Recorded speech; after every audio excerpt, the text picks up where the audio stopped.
Hey podcast, in this episode I'm chatting to Lisa and Dean of Wrestle Strong Dojo here in Penrith. They have a dojo out in Warrington Downs. What I do is I chat to them, I guess, about how they got started in wrestling, the current landscape of wrestling in Australia as it is, how they started their dojo, some of their plans that they have for the future. And towards the end of the episode I get a bit of an impromptu interview with a Mexican wrestler. I don't really know his name. His English wasn't the best. He's from Mexico. Try and listen out for his name if you can.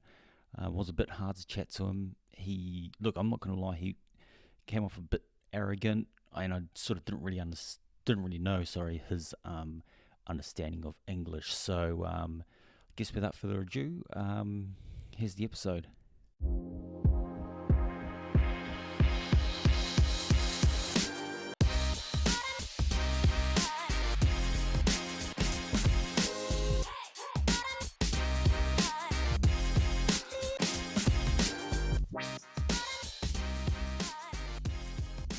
So today on the podcast, I'm with Lisa and Dean.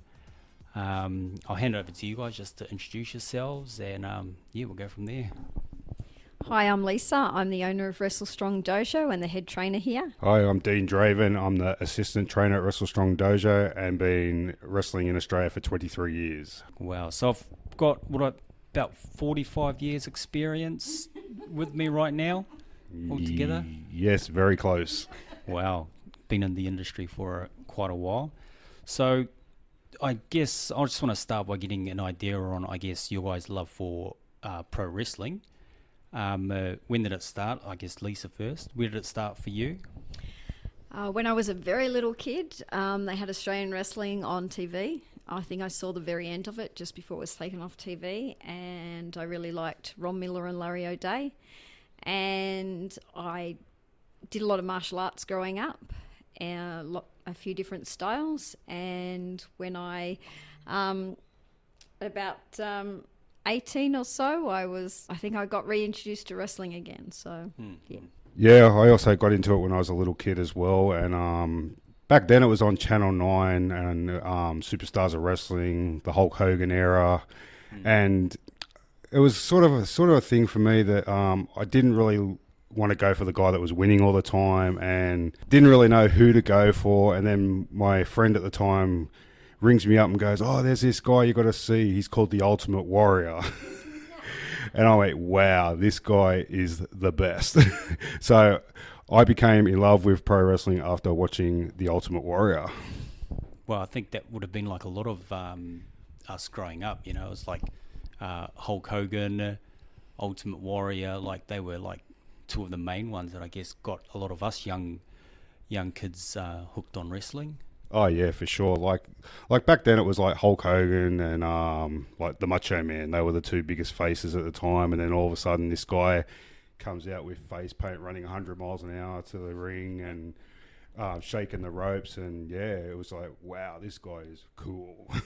So you said like you didn't so much go for the good guy. So was there a particular bad guy that you sort of like to support? Well, later on, I started liking the Undertaker when he first came in as a bad guy. Yeah. But back then when they were doing the whole storyline where he was attacking the Ultimate Warrior and locking him in the caskets and stuff, and it was like pretty emotional. Like as a kid back then, you like were crying, going, "Oh, he's just killed my hero," and stuff like. No, I know what you mean. I remember growing up too. Like there were so many matches I'd watch as a kid, and you'd get drawn into it, and you would feel emotional, especially if your wrestler lost. It was like the worst, like feel. It's almost as worse as like your footy team losing type thing. When I was a little kid, the very last, just one of the last episodes, Ox Baker was the big heel. And he had this absolutely amazing eyebrows. Best heel eyebrows you'll ever see in wrestling. But he was always against Ron Miller, who was my favourite. And he had the heart punch. And the story of Ox Baker was that he'd killed people with this heart punch. So here me being a very little kid, when they took the wrestling off TV, went, he's killed him with the heart punch and they don't want to show it on TV, so they've taken it off TV. Yeah, that got very emotional too. Yeah. I can imagine. So, a lot of us wrestling fans, we watch it and, we try it at home even though we shouldn't be. For you two, what was the point where you thought, okay, I actually want to pursue this? I didn't really watch a lot of WE. I watched more Japanese women's wrestling. Oh, yeah. Which is very martial arts based. Yeah. So, as I said, I didn't watch it for years, and then I was going out with someone who watched the WE, huge Roddy Piper fan. Oh, yes. And he put it on, and the Jumping Bomb Angels were there. Mm-hmm. And I was like, I've got to do that. Yeah. They were absolutely amazing. So, from watching the Jumping Bomb Angels versus the Glamour Girls, Leonie Kai and Judy Martin, from there I started watching Japanese women's wrestling. Oh, nice. And that was just a whole different thing. It was like, I got to do that. Yeah. Because I'd always done lots of martial arts. Yeah, so yeah. It was more like I always wanted to do things rather than just watch them anyway. And Dean? Yeah, like I said, I liked it when I was a kid, and then just lost interest as I got older. Yeah. But got back into it around about 17 years old, and decided to pursue seeing if there was any training schools or anything like that. And I ended up finding a guy called Andy Harpus, which I met at one of the wrestling shows he was at, and he was running training at the Whitlam Centre down in Liverpool, and that's where I got to meet Lisa. Oh, nice. Yeah. So back then, do you feel as though the reaction to wrestling has changed from, so what I mean is typical, I say to someone, I like watching wrestling, and automatically they just say, oh yeah, that's fake, they're quite upfront, trying to tell you why you shouldn't watch it or their opinion. Do you feel as though it's changed since... It depends what era you're talking about. So when I first started wrestling, there was still old wrestlers of bygone eras that would insist it was real no matter what someone asked them. It was just, and it wasn't, you didn't pursue it with them, because it's it was their mindset, it was what they were told to say, you know what I mean? Yeah. It's protect the business at all costs. Yeah. You know what I mean? So you could see when they did interviews, no matter what the interviewer said to them, they were doing what they knew was right. Yeah. I don't know if it's definitely not that anymore. I think people still have arguments as to what actually do you call fake. Yeah. Most reality TV I watch. Yeah. I don't believe that that's reality either. Yeah. It looks pretty scripted. Yeah, definitely.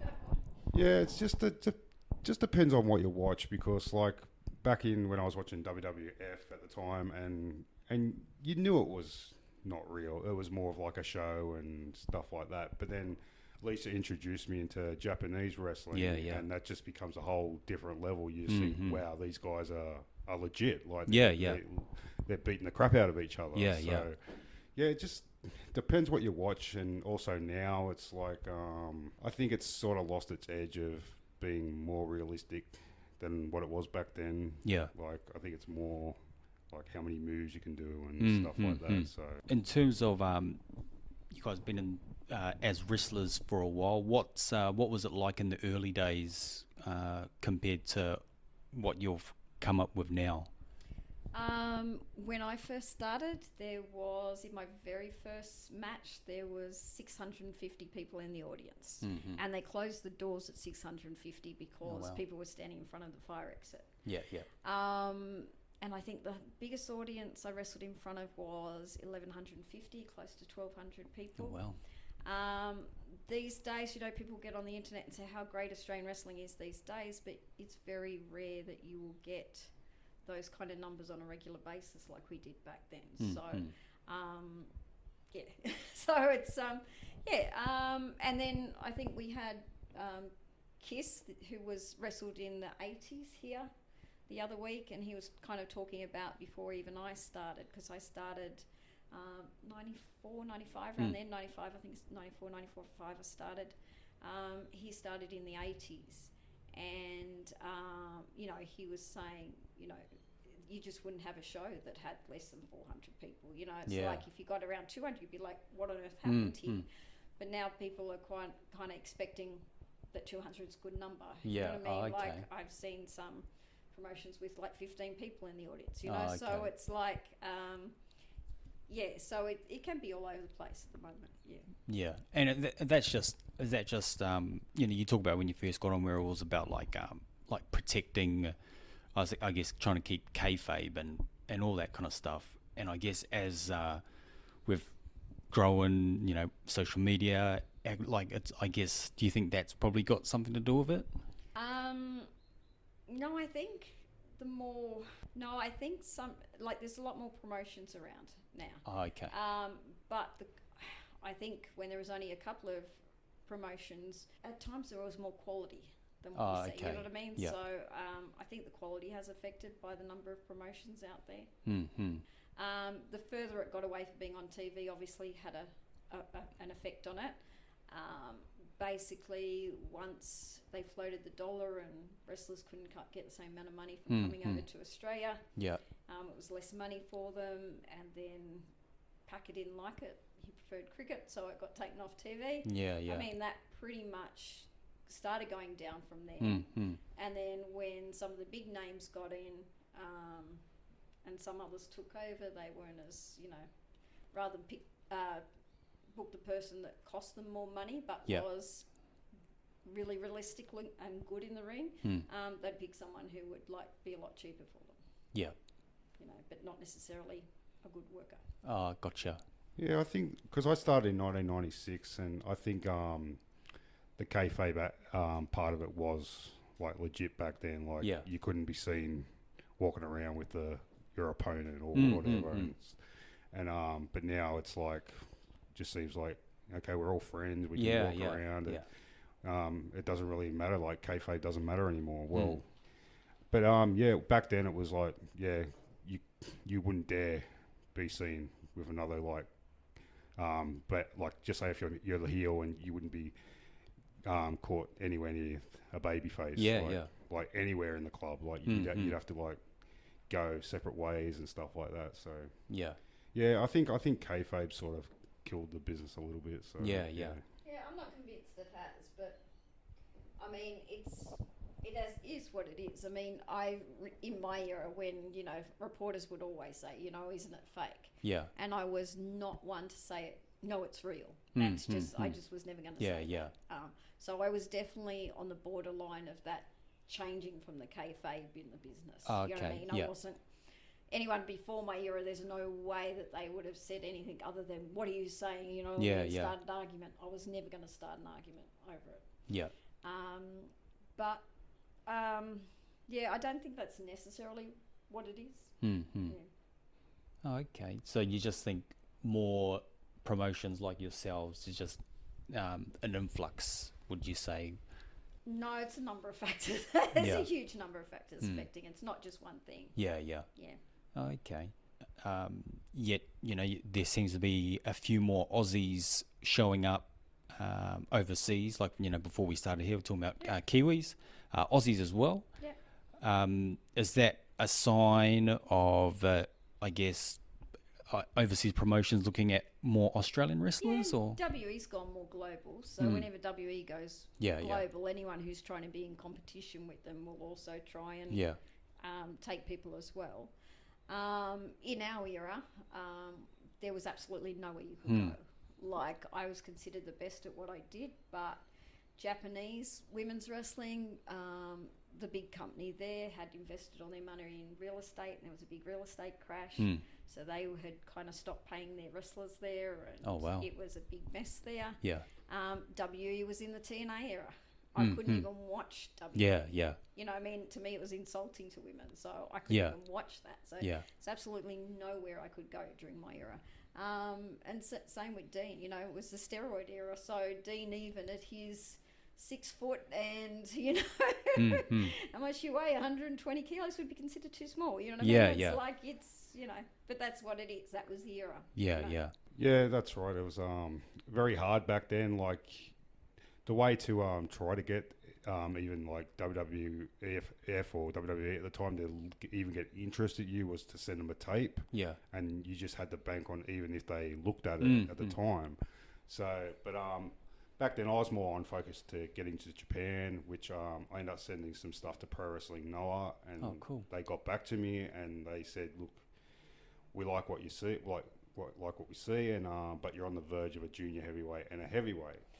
That's what I mean, how sizes changed in wrestling. And at that time, I think they were like trying to push me on to be a heavyweight. And back then it was like, well, is it worth to get bigger and see how it goes, or just keep trying here and see what happens? Yeah. Yeah. So as I said, definitely the size of wrestlers has changed since we started. Yeah, so they're more, I guess back then during like the mid-90s, it was all about size and how tall, how big you are, not so much about the wrestling as such. I guess if you watch it now, I only really consume New Japan Pro Wrestling. So I consume it because I enjoy the wrestling, the quality of wrestling that I'm watching. Is that where we're heading now more towards, is just the quality of the wrestling inside the ring? What there is they're producing more variety. So I think the steroid era of WE got blown out of the water with all the investigations and things like that. Yeah. So once the steroid era was kind of done with, it was like, okay, well, what are we going to end up with? Yeah. So, I mean, MMA coming into wrestling now is a really big thing. I mean, one of our wrestlers is a MMA fighter as well as being a pro wrestler. So he comes here and trains in pro wrestling, but he also does MMA fights. Yeah. So his actual MMA coach said, whatever you're doing, keep doing it. Oh, nice. Yeah, because it's good. Actually making you a better fighter. Yeah. Oh, cool. Oh, that's... And has he had a wrestling match as well as a MMA? Yeah, he actually started pro wrestling years ago. Yeah. And he came training with me way back when I was wrestling. I was training some people in a martial arts studio at the time, and he came out, and because we were in a martial arts studio, as opposed to a ring like we've got here, we did a lot of mat work. And we did a lot of mat and submission work and that kind of thing. And he ended up liking it so much, he took up Brazilian Jiu-Jitsu. Yeah. He's been doing that for 13 years. He's a black belt. Oh, wow. In that. Yeah. And I think he's black belt in Hapkido and a few other things. And he actually he does that for a living. He's a coach. Oh, okay. Martial arts coach. Oh, wow. But then he's come back when we started the dojo. He came back to get back into pro wrestling with us. Yeah. Tell me about the dojo. When did it start? How did it come about? Interested to know. Yeah, 12 months ago. Yeah. We decided to purchase a ring and put it in here. So this was imported from the USA. Oh, nice. That we've got in here. Yeah. So we own 2 rings. This is a pro ring, but it's low to the ground, 14-foot ring. This is the size they used for a lot of years in England. If you watch the old World of Sports wrestling. Yeah, I think I've seen. The 80s, yeah. In England, you'll see it's often this size ring. So there's a lot of focus in actually mat wrestling and chain wrestling when you're in this kind of size ring. Yep. And then on our shows in the room out there that you see in bits and pieces is our pro ring. So that's your standard height ring. It's 16 feet and it's got real ropes as opposed to these ropes that are on here. Yeah, so you see this is like a plastic covering over the ropes on these ones. Oh, yeah. Where the pro ring has real ropes on it. So, oh, okay, yeah. Oh, cool. And so, how did it come about? So, did you guys just, get together, chat about it, or? It's always been one thing we've wanted to do, like for a long time, and this house, we measured this room. Yeah, so like Lisa said, when we did buy this house, we saw this room out here and thought, well, maybe one day we'll get a ring and start doing some training or some shows or whatever. So, like I said, I've been wrestling for a long time, and it sort of just got to the point where I'm I was getting tired of wrestling for people, and I thought, well, I said to Lisa, I said, look, let's just get a ring, let's start some training, see how we go from there, and then if it works out, we'll run our promotion and start putting on some shows. Yeah, so we had the training going for a year before we started shows, didn't we? So we've had 2 shows so far. Yeah. So our focus next year will be to run more shows. Yeah. So we've got a show in at the Oberon show in February, and we're back at the Gales Club in January again. So our focus will be putting some more shows on next year. Yeah. We've only just started in the since basically start of this financial year, started the actual live shows. Oh, okay. Yeah. Yeah. So before that, we were just doing training last year. Yeah. And is there any? Have you got any? I guess goals that you're looking. So, like, I don't know, like help local wrestlers to try and maybe make a next step up somewhere else, or? Yeah, well, as I said, we do have one wrestler, DB Robinson, who his focus is to get in the WE. Mm-hmm. So he does a private training session on Wednesdays where he goes through and does some of the WE drills and things like that, as well as the training where he's attending the group training as well. Yeah.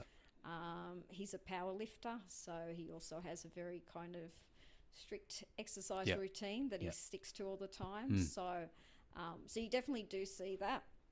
If someone comes in, we can provide that if someone's looking for that next step. As I said, that next step wasn't there in our day. Yeah. I think it's exciting that it is there for them. Yeah, yeah.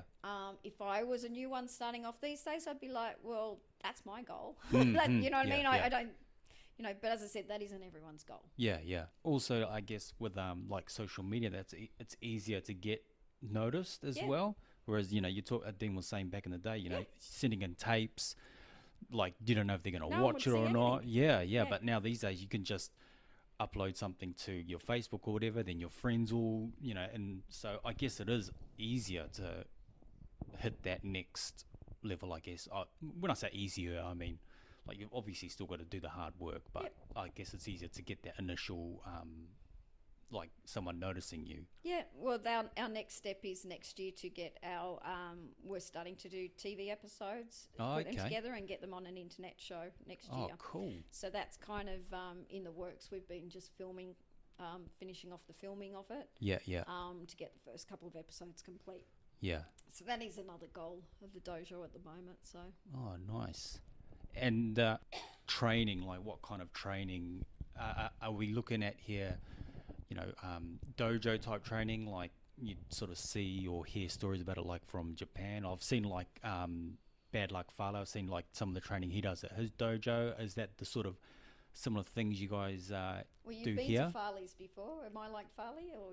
Yeah, I think we're very similar. Like we do a lot of different stuff. Like I said, we're called Wrestle Strong because of strong style. Like, that's what we prefer to teach. Yeah. But then we'll teach the WWE style as well. And like or the British style. Like there's so many different styles that like if you want to come here and learn, and we can teach you. So I mean, as I said, my background is in quite a variety of different martial arts. Yeah. So I'll also teach people the legitimate way a hold is put on and how it actually hurts in that way. Yeah. Because it is of benefit for a wrestler to know that, so they know what is going to hurt someone. You know what I mean? Yeah. So, and a lot of the wrestling is actually based on different kinds of martial arts. Yeah. One of our wrestlers who's just arrived has a Muay Thai background. Oh, okay. So we do have quite a few wrestlers here that come from different martial arts background. Yeah. And I'm always like, bring it in, show me what you've got, and let's add it to it. Yeah. Okay, so I mean, our focus with our promotion is being family, kind of a family event. Yeah. And I mean family event. So as in we don't really have swearing on our show like you might see on a number of other shows and things like that. Because if someone brings their kids along, I want to feel comfortable in myself that I'm not giving their kids something that they don't want around their kids. Yeah. But we also have a very realistic looking wrestling. So you will get really hard chops. You will get different martial artists that have great kicks Yeah, and yeah. things like that. We do incorporate it into what we're doing. I teach a lot of mat and chain wrestling because that's my background. Yeah, so yeah. I have a strong background from my different martial arts, being able to move around a ring. So that's what I kind of teach as well. That's pretty exciting. So you talk about family. Do you think that we might get to a point where, so like I've got a couple of kids, and we're thinking, oh, what sports they want to play, like as they're growing up.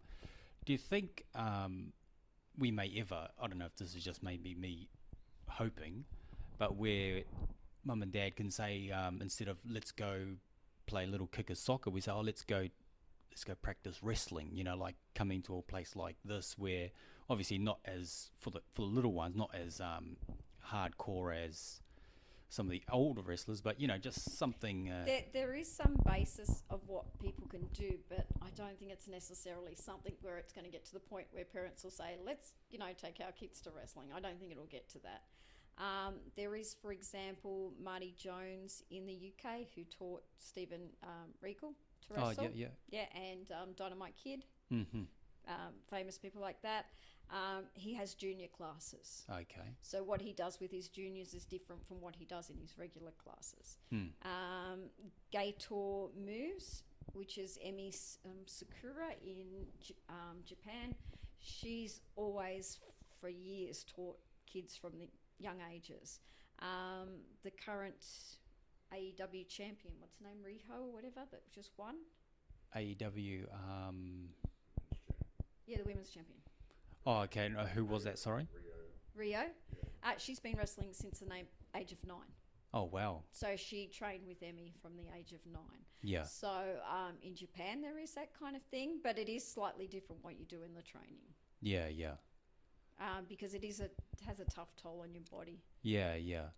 The only reason I asked that, like, because I took one of our because they have like gymnastics on Saturday morning. Yep. We go to the PCYC in Jamison Town. Yep. And yeah, I mean, a lot of it's like jumping. You know what I mean? And all that helps in wrestling in the future. So does martial arts. Exactly, and that's but then you think also the little kids are playing footy as well, where it's contact as well. So that's where I'm thinking, like, we like to. You probably think, oh no, wrestling maybe not, but I mean. There are some trainers that do junior wrestling classes. Oh, okay. Yeah. How young do you think would be the youngest? I'm not sure those that are teaching it what they do, because I think Farley just started a kids class as well, didn't he? At Farley's dojo. Oh, okay. So did you say you've been to his dojo? Did a private week session with Farley himself while he was there. So yeah, it was interesting. Yeah, and was that to get an idea of what to sort of bring back here? Yes, but it was also for probably like to get some contacts as well. Yeah, so, because he's obviously got a lot of contacts in New Japan and stuff like that. So, and like I said, that was always a dream of mine to wrestle in Japan. So yeah. So I just went over there for the experience and to see what happened. A whole day for a week. Yeah, because I follow him on his social media and that. I see what he's doing, and like I really like what he's doing. Trying to get young guys in and get them that experience. And then when I saw what you guys are doing, I thought, oh, maybe like this looks pretty good. Like I guess this version of that. So no, really excited that I saw that you guys are here. I just want to ask you, Lisa, you mentioned women's wrestling during, I guess, the Attitude Era, and how you said it was hard for you to watch. What do you watch? Yeah. I think a lot of people didn't watch during that era. There was lots of great stuff happening in Japan there. I didn't have to watch it. Yeah. What's your take on women's wrestling now? Like, so I don't really watch too much of WWE, but from what I look in and out, it looks like they've got the women's product there is better than the men in terms of entertainment quality wise. What's your take on it? About time. Yeah. I remember years ago I had a website and I used to have like a topic every now and then. And I had people Penny Banner, who was kind of the number one women's wrestler outside of kind of WE, outside of Moolah in the US at the time, from Moolah's era. And I had the trainer of Edge and Christian. Oh, okay. He's one of them. And I remember one of our topics was about women's wrestling, and my response was along the lines of, it's kind of frustrating that the Mighty Morphin Power Rangers can put a group of females in that can do exactly the same as males, and realise that they actually just increase their female audience by doing that. Mm-hmm. And that if WE actually did that with the women, rather than what they were doing at the time with the women, they would actually increase their female viewership of the actual show. Mm-hmm. So I think I was always wishing they would go down that track. Yeah. So I think it's pretty exciting for those women that want to wrestle these days, that there is that opportunity for them there. Yeah, because they've got some really good stars, like female stars there that women can look up to and think, instead of, when you weren't watching, it was like, I can imagine as a woman watching, I was thinking, oh, geez, I don't want to be a wrestler. Yeah. I mean, it was totally different from Japan. I mean, Japan women's wrestling really took off in the 80s from the Crush Girls. And the Crush Girls were kind of idols that they had several music hits. Yeah. So they were like number one pop stars. Oh, okay. But they were number one pop stars that could absolutely kick your ass. Yeah. So they were a tag team in Japan. And Bull Nakano was kind of in the heel team against them. Yeah. I think she was started there when she was about 16 wrestling in Japan. And they just had huge crowds and girls, mainly girls in the audience, teenage girls that would just scream non-stop whenever the Crush Girls were out there. Yeah. Because it was like their idols type thing. Similar to, a concert atmosphere in the day. Yeah. So it was kind of like it was huge in Japan for women's wrestling for quite a long time. And because, as I said, I sort of go in and out of just checking up what's happening with Stardom over there. And it looks pretty it can look pretty brutal sometimes. You need to watch some older stuff. But I mean, like, I'm looking at some of actually, I don't know if it's Stardom, but like I'm looking at some of the bumps that they're taking. Avery from down in Melbourne, women's wrestler, she's been over at Stardom just recently. She was main eventing. Oh, wow. Just very recently for Stardom. Tony Storm, that's from Australia, was in Stardom prior to WE. Yeah. So they definitely are a good kind of starting block for people to if they can make themselves a name there. Yeah. And just quickly, Dean, do you still are you still actively wrestling? Yeah, you can't get rid of me that easily. No, I'm still currently wrestling, so I still enjoy it. So like a lot of the guys here go, look, you can wrestle forever, so I'm going to try to make it 30 years. So. Yeah. Like I said, I've been lucky. I've never been injured doing it, so I've been lucky in that way. So I guess I probably can do it for another 7 more years. Yeah. So, and not only that, I think Johnny, one of the guys he wrestled recently, kind of came up to me after the match and goes, he wrestles like a 20-year-old. It's like, I can't believe it. Oh, that's good. That's fantastic. I just want to quickly talk about one more thing. Yeah. In terms of safety inside the ring, I guess, you look at Shibata in New Japan. He's had to take a break from wrestling because, doing some pretty dangerous stuff, and other wrestlers as well. Do you think that people are still safe in the ring as opposed to, but like, there was a time there where people were talking about Seth Rollins being unsafe in the ring, some of the injuries, or do we just accept that injuries are always going to happen? I wrestled for 13, 14 years. I never got one injury from wrestling. Yeah. Dean has been wrestling for 23 years. Yeah. No injuries. Yeah. What I would agree and not agree to with different people according to what their abilities were, I think probably helped. Wrestling people that train regularly, I think, also helps. So I think there's definitely people go, oh, they'll say yes to anything. Yeah. And end up in a bad situation. In Japan, there's also that kind of almost honor in how hard. Yeah, yeah. And it was pretty bad during the 90s, I think, more so. Yeah. I think it's calming down a little bit at times, but there still is that very much, no matter what, I'll keep going. Yeah, yeah. So yeah. you can see, like I think the one recently where he was concussed and they kept the match going because... At Wrestle Kingdom, Yeah. Ibushi was Versus Ishii. knocked out. Yeah, was knocked out. Against Ishii, It was against Will Ospreay, and Ospreay did an elbow, and then he followed up by doing his maneuver, and then he got stretchered out, and it was like, well, he was.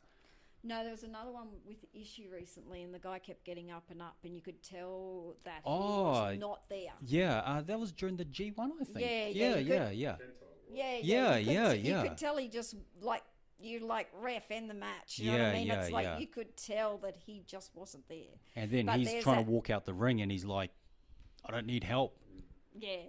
So I do think there is that kind of pride that times can go a bit too far with them because to me, I was watching that going, oh, I think the ref should be stopping that. Yeah. Then Ishii just keeps attacking his head, Yeah. Yeah. Yeah, no, it's not a good look. No. That's for sure. But where I think WE would have called it. Yeah. I think that's the difference. I think WE would have got the ref to finish the match. Yeah. And wouldn't have cared who was going over at the end. It would be like nuts finishing now.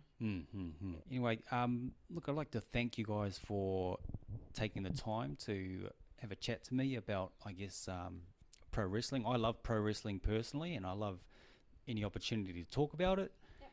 And I guess just for you guys, one last question. Who's your favourite wrestler and why? Lisa?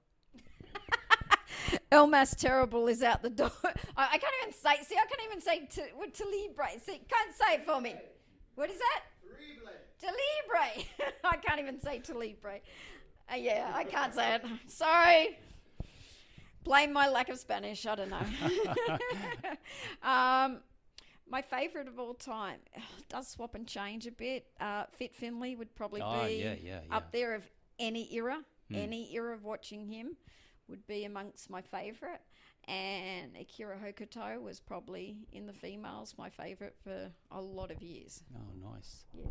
Oh, yeah, I have to say Dynamite Kid because I probably shouldn't say the other person that I idolise because of history. But, yeah, Dynamite Kid, yeah, that's sort of like the way I wrestle. So, liking him and liking the other person that took after Dynamite Kid as well. So, yeah, and guys like Dean Malenko, Chris Jericho, all those ones back in the 90s, like late 90s, because watching like shows like the Super J Cup, just fell in love watching those kind of guys, But back then, like Ultimate Warrior, Undertaker, even Triple H will get a mention there.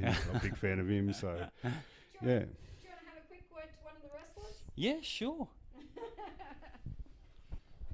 Hola. Hola, how are you? Not too bad. You want to introduce yourself? Yes. Me llamo El Más Terrible. For those of you who do not speak Espanol, my name is El Más Terrible. Nice. And whereabouts are you from originally? Guadalajara, Mexico. Oh, nice. And obviously wrestling is quite big in Mexico, is it not? And so how long have you been here in Australia? Here in Australia, El Más Terrible been, I say about 9 months now. 9 months? Yes. Okay. And how much longer are you going to be here in Australia? Well, whoever knows whatever the wind takes. But at the moment, El Más Terrible making good living from lucha libre, or what you call wrestling. Yes. So I look forward to staying here for much longer. Yes. And if you were to be wrestling back in Mexico, which promotion would you see yourself wrestling in?